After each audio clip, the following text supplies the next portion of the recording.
Crypto Nation and mining family. Crypto Nation and mining family. What's going on? Of course, like always, it's not financial advice. Yo, Crypto Nation and mining family. What's going on out there? As my little troll was on, definitely do what he was doing. Smash that lizardy like button, guys. While you're down there, if you're new to the channel, definitely hit the subscribe, the little bell notification. All this stuff just kind of helps me get more outreach to all of you awesome people out there. But moving on along, you guys have heard me talking about custom water blocking and stuff like that. I have my FPGAs on a custom water loop. It's got a 480 millimeter radiator on there, 4 fans on there. Pretty nice. I like it. It's all copper, pretty thick too. It's got a D5 water pump on there with a built-in reservoir on top of it, and as you notice, I'm kind of holding a little reservoir here, and there's really a reason for this. Okay, so I've taken it apart a couple of times, doing some testing on it, finding out that there was like these little washers that were originally on there. I needed to take those off to get a little bit better temperatures on the FPGA. It's not like I overheated them or anything like that. I just did not like it. And then whenever I put everything back together, I burnt out one of the squirrel's risers for the FPGAs. This thing was supposed to be for an FPGA. Couldn't handle the heat. And that's where I put one of my good ones on there. But in the process of messing with it, so the reservoir's got the little cap on there, and the hose, there's really no real good drainage on there, so I just stick it on a table, pop off one of the hoses off of it, and let it drain. And then of course, like anybody else, you put everything back together really quickly, put some fluid in there, make sure everything's not leaking. And then, you go to burp the system out, get all the air bubbles out of everything, and then fill this thing up the rest of the way, and tighten down the top on there, and let it rip potato chip, right? Well, I've never really messed with open loops. I have wanted to play around with them for the longest time. I just never had the opportunity to be able to do it. So for the first time, I actually had a little bit of an opportunity, had a little money that I've been DCAing into rigs and stuff, set off to the side, decided to splurge, especially when I got these FPGAs.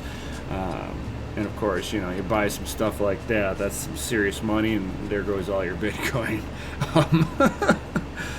So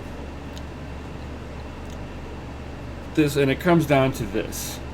So it's like I was saying, you tighten it down, and little cap that's on there, and I got some pretty strong hands. So I mean, like I go to turn the top on there, and what ends up happening is it takes this tube and it goes beep, beep, beep, every time. It just not that exaggerated, but just a little bit.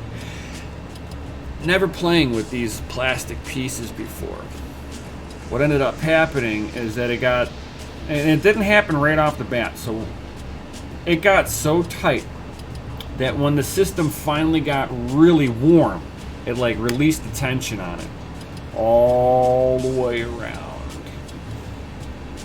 Because all of a sudden I just so happened to peek in the room, because I don't usually have to really go into the mining room. It kind of does its thing, especially when you have it all set properly. That's half the key. More than half the key. Getting it to run properly, that's the easy part. But here it is. This thing got just cranked on just a little bit past its prime. So it's kind of like a two-part bad design on this thing. So they put the brackets from Dymastech, because this is the Dymastech water loop system that I was using, and it's Alpha Cool system basically that they're packaging up for you. So Alpha Cool, if you ever listen, take your bracket and just kick it out just a little bit more so you can actually get a finger and actually grip this thing, and put a notation somewhere on there, especially for the new person like myself. I don't accidentally over tighten this thing, because if it would have said hold on to tube before while tightening it down to ensure that you're not rotating the whole tube, I would have been, oh, that's a good one, let me put this where I can grab it. I'm just saying. So the way that I've got it mounted, it's rather awkward to try to grab it. Lesson learned, I saw no fluid in here and things still mining away. I can tell you how it was being done. So it was actually kind of an interesting one. So I come in there, this whole tube is empty, completely bone dry. But what I was seeing was that the D5 pump has got a return tube that comes up right in the middle, and it's spraying coolant out to the side. It's running down and it goes directly into the pump and injects it all the way around. So I had just enough fluid in here to keep the pump area full at all times. Yeah, that's an interesting one. So whenever I realized that, I tried to flip it upside down, put the cracks on top and tighten it down. Yeah, it was still leaking right out through this piece.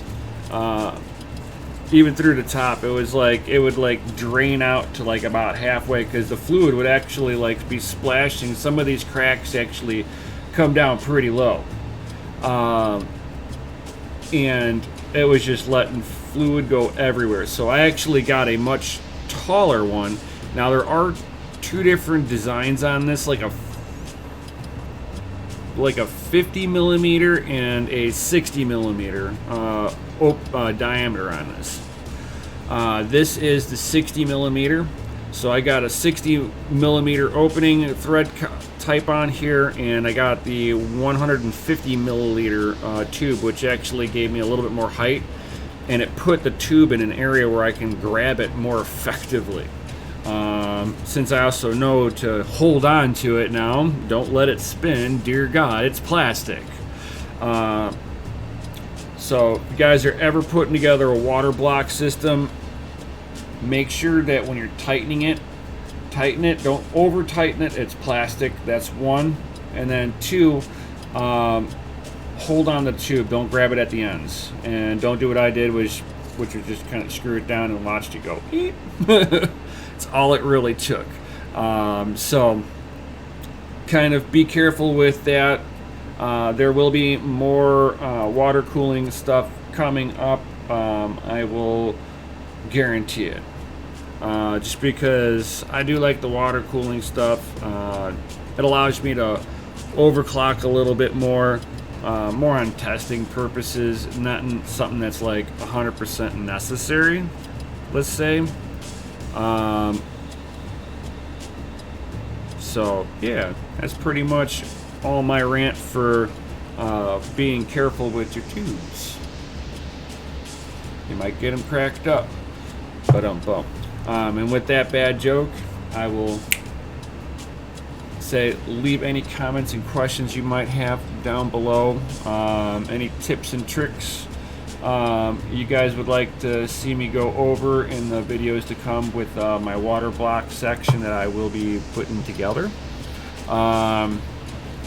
Most certainly drop some comments in down below, and while you're down there, smash that lizardy like button, subscribe, and hit the bell notification, and share this on your favorite social media, guys. And with that, I'll see you on the next one. Peace.